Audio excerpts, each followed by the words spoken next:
Bhajpa JDU हटाओ और बिहार बचाओ। करप्शन पैदा हुआ, करप्शन। पहली बार देख रहा हूँ कि डिप्टी सीएम हो चाहे मंत्री हो, खुले आरोप लग रहे, तथ्यों के साथ लग रहे हैं और कोई इस्तीफा नहीं हो रहा है। इस्तीफा नहीं करवाने का तो मोदी जी ने संकल्प ले रखा है। तो पोल खोल दिए सीएनए जी खुद ने इनकी, जो सरकार इतनी निकम्मी नाकारा हो, जो पैसा खर्च नहीं कर पाए, जब उद्योगपतियों की हत्या होने लग गई तो बाकी गरीब का क्या हो रहा होगा, कोई पूछ रहा उसको। नीट यूजी के अंदर 2024 में और यूजीसी नेट 2024 के पेपर लीक हुए और बिहार इन कांडों का प्रमुख केंद्र रहा।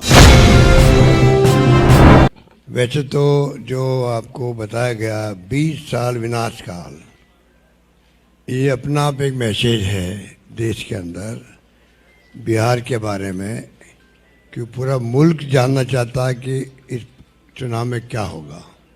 ये चुनाव खाली बिहार के लिए नहीं है, ये चुनाव देश का भविष्य भी तय करेगा कि देश की समझ आना चाहता है। जो हालात बना रखे हैं केंद्र सरकार ने भी, और जो दुर्दशा हुई है 20 साल में बिहार की, क्योंकि नीतीश कुमार जी भी बार बार पाला बदलते गए तो ठोस रूप में 20 साल का शासन नहीं हो पाया। बिना गुड गवर्नेंस के कभी भी विकास नहीं हो सकता है, समस्याओं का समाधान नहीं हो सकता है और इंफ्रास्ट्रक्चर नहीं बन सकता है। सभी मामलों में जो बिहार पिछड़ गया है, दुर्दशा हो रही बिहार की, इसीलिए हो रही है गुड गवर्नेंस देने में सरकार बिल्कुल ही नाकामयाब रही। और उसका कारण भी है कि जिस रूप में करप्शन पैदा हुआ, करप्शन। पहली बार देख रहा हूँ कि डिप्टी सीएम हो चाहे मंत्री हो, खुले आरोप लग रहे, तथ्यों के साथ लग रहे हैं और कोई इस्तीफा नहीं हो रहा है। इस्तीफा नहीं करवाने का तो मोदी जी ने संकल्प ले रखा है। जब से आए मोदी जी तब से तय कर रखा, चाहे कुछ भी हो जाओ, किसी मंत्री का इस्तीफा नहीं होगा। ये उनकी नीतिगत फैसला उनका है। इस देश का दुर्भाग्य है कि डेमोक्रेसी के अंदर भी ऐसे फैसले करके बैठे हुए लोग हैं।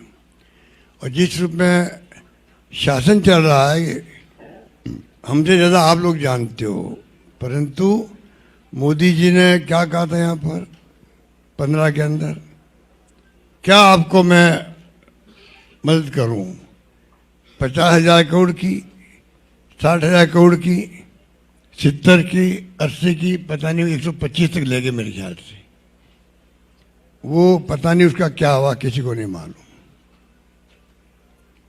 जो होनी चाहिए हर क्षेत्र में, शिक्षा में, स्वास्थ्य में, बहुत दुर्दशा है। मेरे पास आंकड़े हैं और अभी आपको जो बुकलेट बांटी जाएगी उसके अंदर विस्तार से उसके अंदर बताया गया है।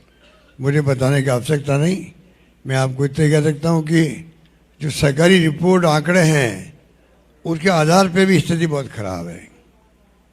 और तो और देखिए आप, जो सीएनएजी है वो कह रहा है कि 76,877 करोड़ रुपए का कोई हिसाब ही नहीं मिल रहा है। बताइए आप, ऐसा कभी नहीं होता है। और करीब 49,000 करोड़ का यूसी होते हैं, उपयोगिता प्रमाण पत्र, वो भी उपलब्ध नहीं है। तो पोल खोल दिए सीएनए जी खुद ने इनकी। बाकी शिक्षा में, स्वास्थ्य में, जन कल्याण, जातिगत जन कल्याणकारी विकास, ग्रामीण विकास सभी विभागों में सबसे ज़्यादा भ्रष्टाचार यहाँ पर है। इस सरकार 5 साल में 3,59,000 करोड़ की राशि खर्च नहीं कर पाई। जो सरकार इतनी निकम्मी नाकारा हो, जो पैसा खर्च नहीं कर पाए, और उसमें जो केंद्र पैसा देता साथ में 40%, इसका माने वो लेफ्ट हो गया होगा। तो फिर ये क्या काम करवाएंगे, आप खुद सोच सकते हो। घोटाले की बताई गई है, निजी संपत्ति बना ली गई है। सर्जन घोटाले में सरकारी फंड एनजीओ के खातों में ट्रांसफर करके निजी संपत्ति बन गई है। और साथ में नरेगा के अंदर पोषण आहार में, पीएम आवास योजना में भी घोटाले सामने आ रहे हैं। मुझे आश्चर्य हो रहा है कि एनसीआरबी की रिपोर्ट जो है भारत सरकार की अपराध और कानून व्यवस्था को लेके, वो कह रहे हैं कि 20 साल में बिहार में अपराध की दर जो 323% बढ़ गई है। आप कल्पना कीजिए कि 323% का बढ़ना, प्रतिदिन 953 आपराधिक घटनाएं होना, जिसमें हत्याएं 8 प्रतिदिन है। ये आंकड़े मेरे नहीं है। 33 अपहरण और 55 महिला अपराध शामिल है। ये स्थिति यहाँ बनी हुई है, तो आप सोच सकते हो कि इस प्रदेश का क्या हाल हो रहा होगा। आपको हमको सोचना पड़ेगा।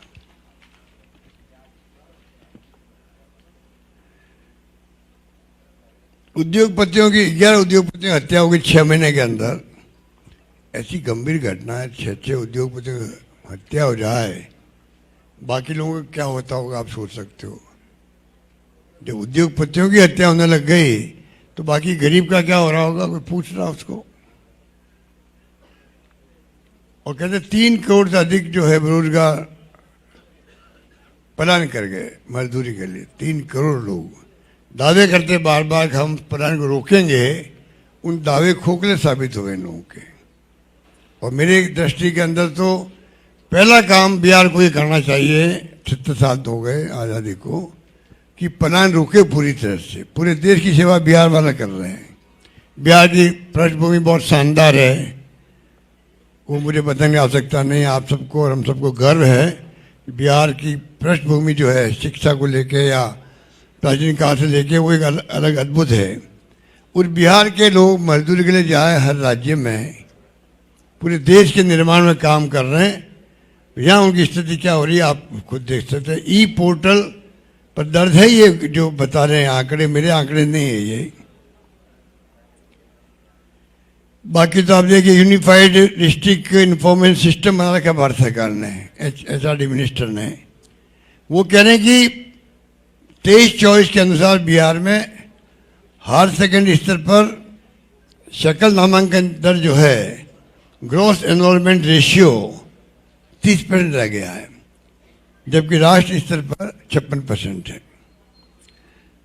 16,000 स्कूलों में बिजली उपलब्ध नहीं है। 6.5% स्कूलों में कंप्यूटर सिर्फ है। 2600 स्कूलों में केवल एक शिक्षक है और 117 स्कूल ऐसी जहाँ एक छात्र भी नहीं है। ये इस प्रकार की जो स्थिति बनी क्यों है? मेन बात यह है, पेपर लीक की घटनाएं, फर्जी डिग्री, रैकेट पूरे देश को बदनाम कर रहे हैं। नीट, BPSC, पुलिस भर्ती, SSC, शिक्षक भर्ती जैसी सभी परीक्षाओं में घोटाले हो जा रहे हैं। ये खाली प्रॉब्लम बिहार की नहीं है, ये प्रॉब्लम तो कई राज्यों की है। राजस्थान का नंबर भी आता है उसके अंदर, गुजरात भी आता है, पंजाब भी आता है, यूपी भी आता है। अधिकांश राज्यों में जो गैंग काम कर रही है ये पेपर आउट करने का, ये आप सबको मालूम है। और तो और धर्मेंद्र प्रधान जी शिक्षा मंत्री रहते हुए नीट UG के अंदर 2024 में और UGC नेट 2024 के पेपर लीक हुए और बिहार इन कांडों का प्रमुख केंद्र रहा। इस प्रकार से मैंने बता दिया आपको, कैलिफोर्निया पब्लिक यूनिवर्सिटी से डिग्री प्राप्त करने का दावा कहते फर्जी है। अभी तो वो खुद ही बता सकते हैं क्या हुआ होगा। आपके डिप्टी CM साहब पर जो आरोप लगते हैं उनका जवाब दे, वो बताए जनता को भी क्या असलियत क्या है। मंत्री जी है नकली दवा घोटालों में दोषी ठहराए गए हैं, ये स्थिति है। कोई इस्तीफा होने का तो सवाल ही पैदा नहीं होता है। इस प्रकार से मैं लंबी बात नहीं कहता हुआ आपको इतना ही कहना चाहूँगा कि स्थिति बहुत नाजुक है। स्वास्थ्य के अंदर भी एक तरफ राजस्थान ने जिसने मॉडल कायम किया पूरे देश के अंदर, free medicine, free CT scan, free MRI, operation free, 25 lakh तक का बीमा फ्री।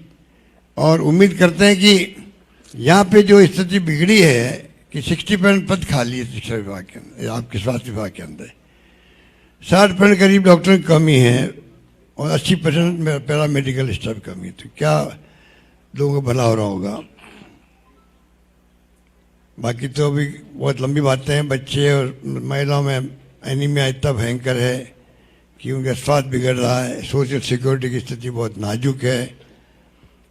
यहाँ पर आप सबको मालूम ही है, और जाति की जनगणना जो है उसको 2011 में हुई थी मनमोहन सिंह के वक्त में, उनको जारी नहीं किया गया।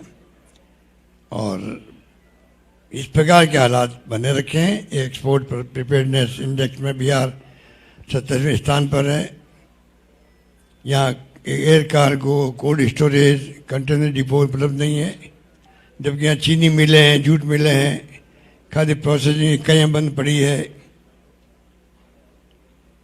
सामाजिक आर्थिक विकास के मामले में बिहार देश के सबसे अंतिम राज्यों में शामिल है। 20 सालों में बिहार में शिक्षा, रोजगार, सिक्योरिटी के क्षेत्र में पूरी तरह विफल रही है। करप्शन, क्राइम और पलायन बढ़ा है। अब जो हमने कहा है कि भाजपा जेडीयू हटाओ और बिहार बचाओ, ये एक तो हम कहना चाहते हैं। और दूसरा, इंडिया गठबंधन की जीत जो है बिहार के सर्वांगीण विकास की गारंटी है। ये कॉन्फिडेंस इंडिया गठबंधन के अंदर है, राहुल गांधी के नेतृत्व में, तेजस्वी जी के नेतृत्व में, और पार्टी मिलकर जो गठबंधन बनाई है, सबके नेतृत्व में हम उम्मीद करते हैं कि जनता का आशीर्वाद मिलेगा तो एक मॉडल कायम करेंगे बिहार के अंदर कि गवर्नेंस कैसी होती है, किस प्रकार से जो कमी रही है 20 साल में उनको हटा करके, और मैनिफेस्टो आएगा तब आपको और स्थिति क्लियर होगी। यही बात है कि मैं अपनी बात समाप्त करता हूँ। धन्यवाद।